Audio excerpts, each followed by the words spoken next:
All right, good evening, fabulous group Globalists. This is now the third group assignment due tomorrow, the 24th of September, and Jessica, Katie, and I have gone through the matrix to make a short, just a short upload on, of course, as we usually do. We'll run through the things we talked about so that the upload won't be too long, but I will start sharing my screen and then we'll go through where we're at. There's still a few things we're working on individually, of course, for the third part of the assignment, but at least for now, we can go through the things. So we basically had, for this time, we had questions about types of to-do activities. We referred back to the e-learning and I basically asked to provide examples for the various types of do activities, and we started off doing just that. So if I start off on practice activities and give a couple examples, then I will hand it over to my esteemed colleagues, but we'll start with a drill and practice activity. We thought about giving students 25 of like a math formula that you're trying to get your hands around, if you will. And if you're having somebody do that 25 times with different variables, that will certainly train their use of information.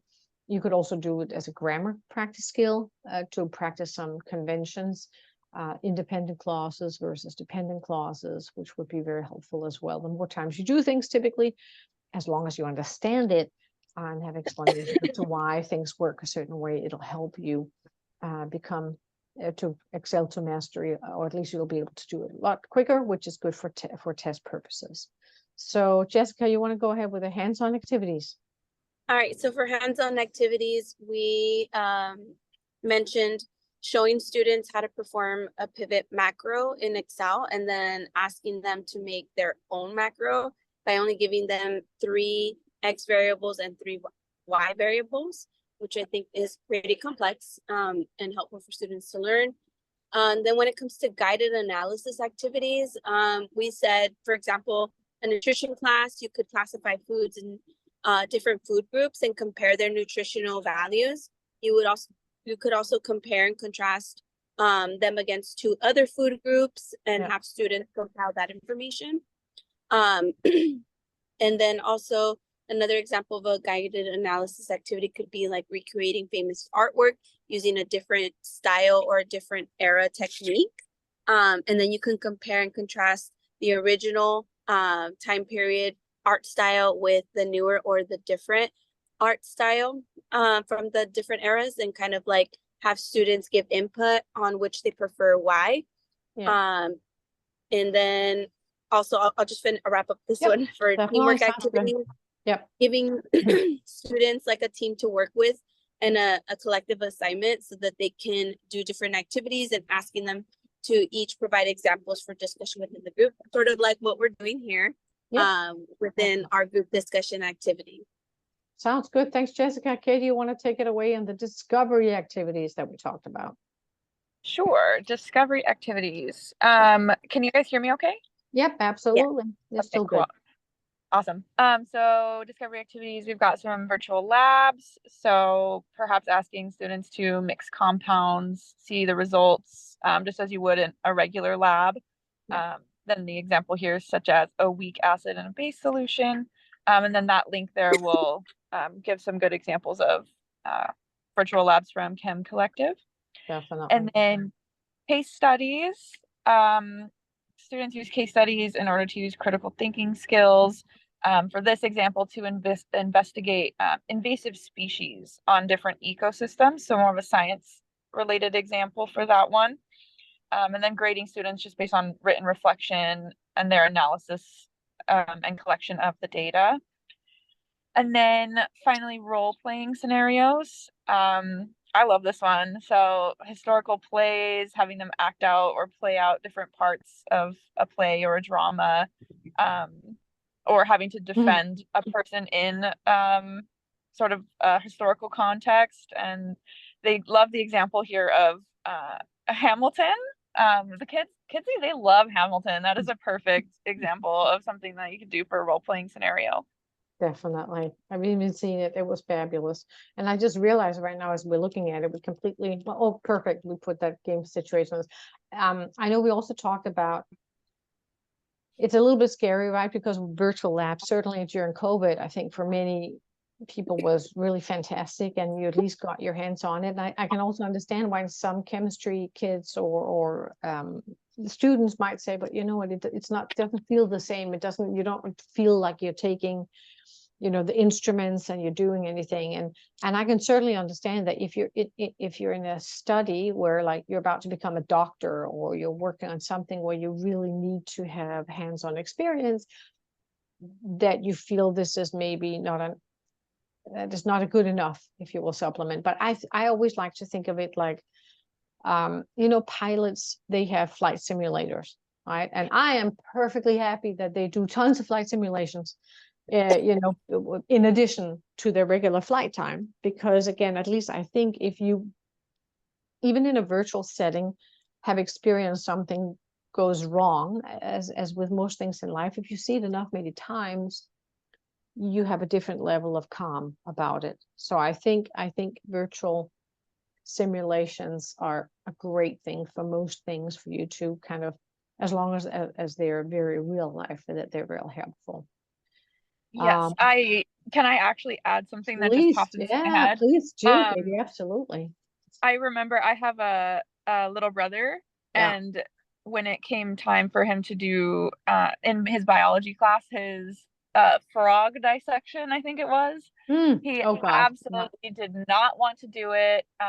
And there was a virtual option that he was all about. So it offers a good alternative in some cases too, if I you know. like that. That's a really good point. I would not want to. I'm sorry, dissect a frog. Absolutely not. Yep. I mean, especially unless again you are becoming a doctor, where you're going to have to do some of that regardless, right? I certainly think it's there's a lot of merit to that. So really good example, Katie. So you're saying frog dissection, I put here, has historically been a requirement, right? However, if kids, if students are not,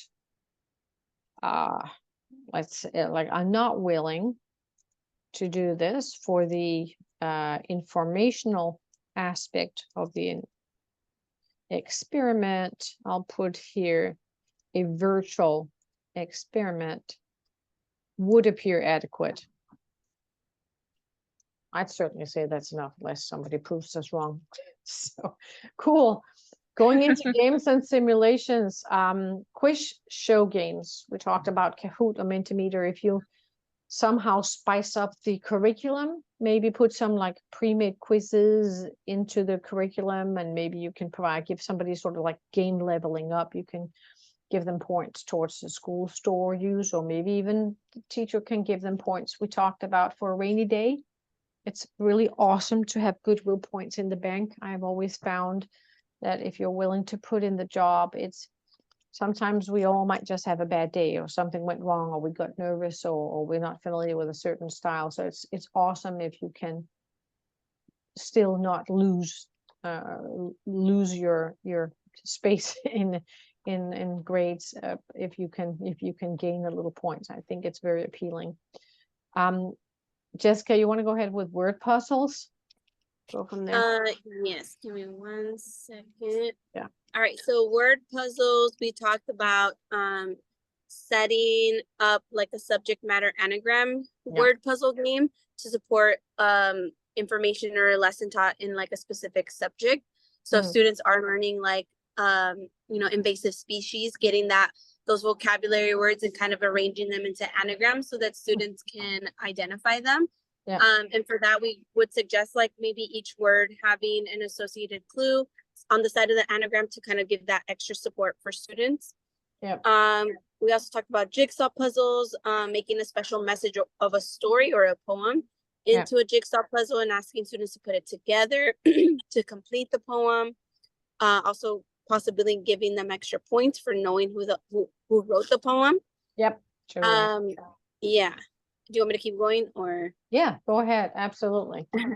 Okay, so for adventure games, we talked about like an in-person simulation of the Oregon Trail. Yeah. Having students like together collectively like act out and play those roles as a type of adventure game. Yeah.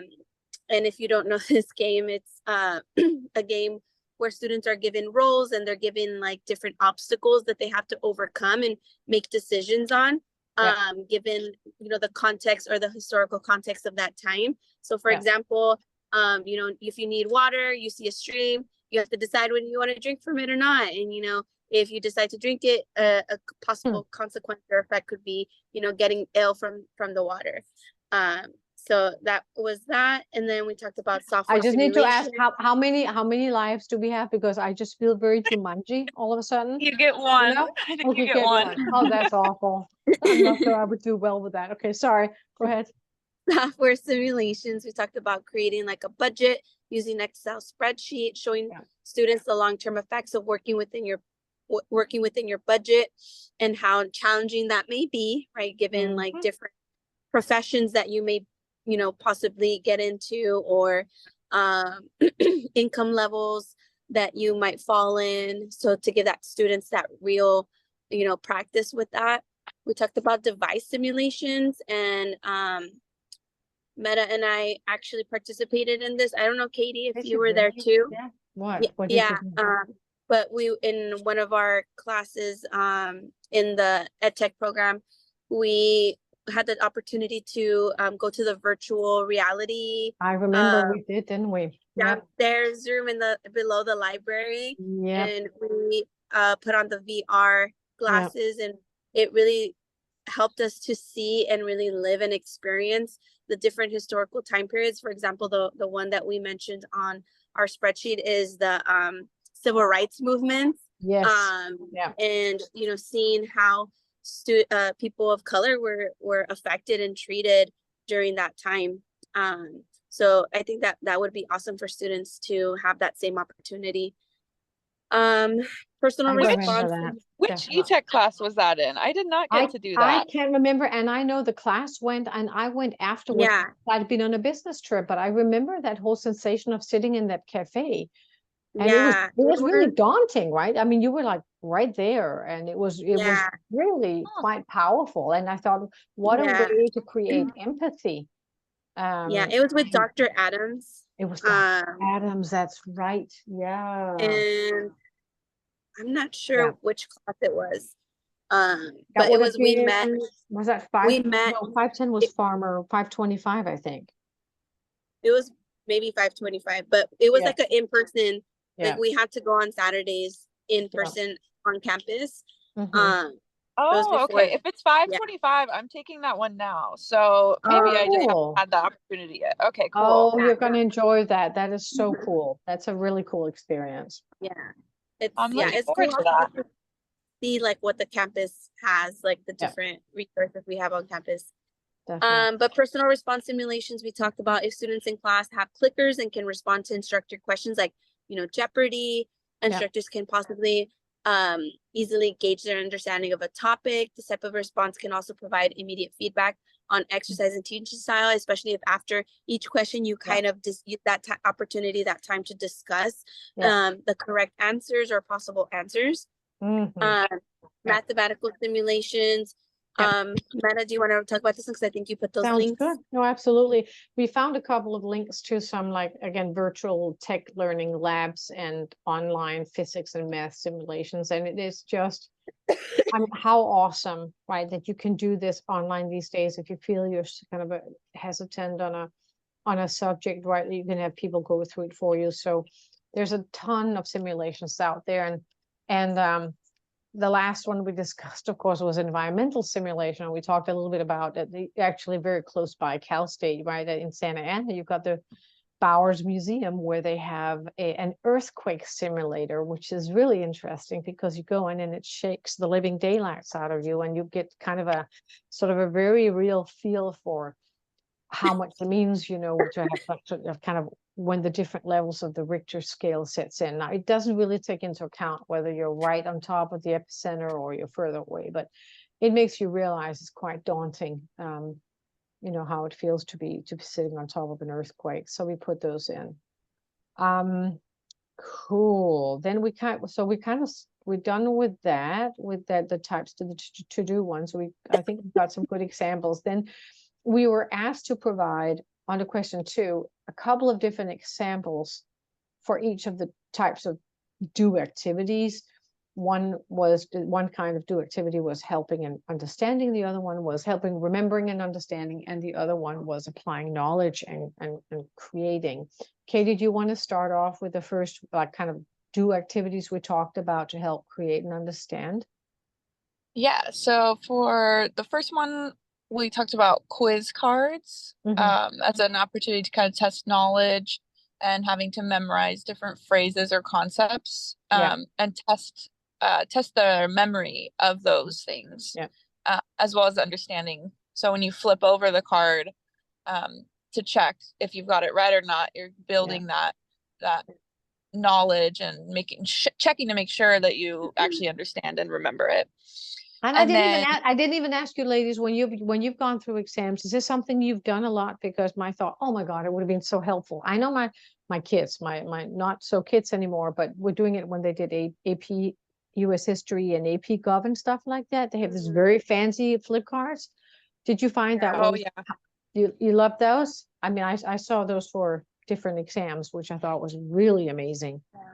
I'm really old school. Like when I taught AP English, I would have students, like, it's mandatory to have like flashcards in the ring, so they would hole punch them and put them on the ring, the little metal ring, Jessica. and they had to like practice with each other, because I know we have like Quizlet and things like that with like virtual index cards, but it's not the same as actually having it in your hand.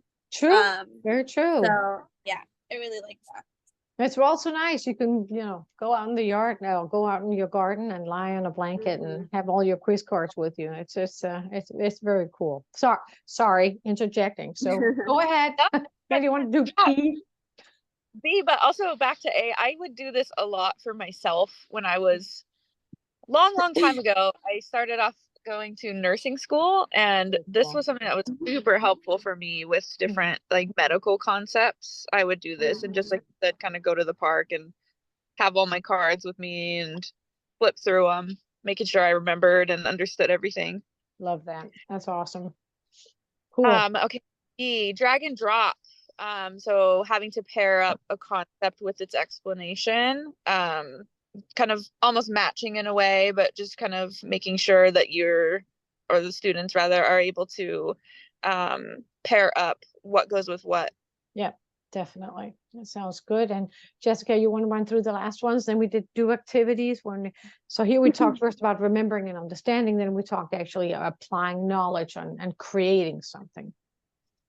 Yes, so we talked about, like, if you introduce the top concept, you can have students draw a diagram or a picture, some type of visual to help better explain what that concept was. So for example, after being introduced to the concept of the Punnett square, applying that knowledge to create their own Punnett square with various treats. We also gave another example of creating a metrics or key performance indicator that measures success for you implementing or doing your new skill or applying your new knowledge. Asking somebody in the new area of knowledge if you can work with them to apply and gain mastery in that new knowledge area to show your competence. And then I have what my students are doing for their midterms. We've been talking a lot about teenagers and sleep. And so they've been gathering their information, their data about like teenagers and sleep. And so they're not going to be creating a PSA, a personal service announcement, to showcase, how to get or to try to persuade teenagers to get better sleep at night. But you can use this for a lot of different topics. For example, I put up there as well, like food, if you're learning about food insecurity, having students create a PSA to showcase like at a school event for different audiences. And I think that's really valuable, right, Jessica? Because I think sometimes that peer education, I guess a little bit like when we as parents, we tell our kids something, on occasion they might listen, but all of a sudden somebody comes and says the same that we've said 5 times, and it comes from a peer, and it's meaningful because it's somebody going through the same thing. And it's just it's like multi-point input, and it just kind of brings home the point. But this is awesome. I think we had some good points, ladies, on it. Then of course I know we are still sort of individually working on finalizing. I'm working on submitting on that discussion board. a little bit about doing a sort of an observing experiment. I started putting it down here. I know, Katie, you're talking about a cooking baking thing, doing measurements, chemical reactions, and nutrition. And I know, Jessica, you were choosing a literacy and language activity. So I don't think we're gonna, I mean, I think we might just end up putting that on the board instead. And of course, there, Dr. Rese will see it regardless, but just for us to remember, have to put grade level, what experiment it is, what's the point, and then you're going to have to go through, which we'll do, and which we already started talking about, how you're going to do this, like how you're going to do this, the experiment, and then how you're going to measure it. Right, so we're going to put that in there. But if I, at least for now, stop sharing, then we shall stop recording and I'll upload the link. But thank you, ladies, and greetings from Denmark. At least we got another one done, and I think we have another one in 2 weeks. So I think that's enough for the recording.